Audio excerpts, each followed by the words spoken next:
يما ها لو انك شفتي شو صار وانت راجعين من تركيا.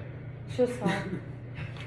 آه، شو؟ صار لا بضحك لانه كيف انصدمتي ما هو صدقني قبل ما شو حكيت صار؟ اشي. ما هو خوفتني. البايبس اللي في اللانجري انفجروا. مواسير المي. يا مواسير المي آه. انفجروا ومي صار عبت كل الدار. كل طابق الاول عبت تقريبا 2 inches أيوة. او 3 inches.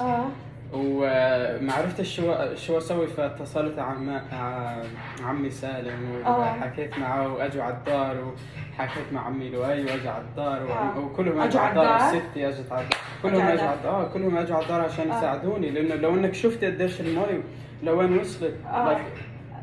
لا يما لو انك شفتي خفت، فاتصلت عليهم كلهم. شو مالك شو فيه؟ لما اجوا يما كنت معزل الدار ولا ما كنتش معزل الدار؟ قصدك كنت جالي كان المجلى نظيف ولا وسخ يما قصدك لوين وصل المي؟ كان لوين وصل المجلى كان معبى جالي يما، كنت جاريين يما لما اجوا على الدار. الدار كنت منظفها، كانت معزله، كانت ممسوحه الدار ولا مش ممسوحه الدار يما، كنت مكنس ولا مش مكنس يما، خشوا على الدار نظيف يما ولا مش نظيف الدار لما خشوا الدار يما. قصدك انت يما كان في يما كنت مكنسين يما ان شاء الله خش على الدار وهي مش نظيفه يما، ان شاء الله يما خش على الدار وهي مش معزله، المطبخ في جنب ان شاء الله يما خش على الدار، ان شاء الله في غسيل يما كان على الارض يما ما انتبهت لانه المي لو انك شفت فكت اولادها وراحوا اولادها وخموا وخي ما جو من ورا الدار يما، كانت نظيفه ولا مش نظيفه؟ طمني يما، دار نظيفه كان في جري في المجلى. الصراحة نسيت مش عارف لأنه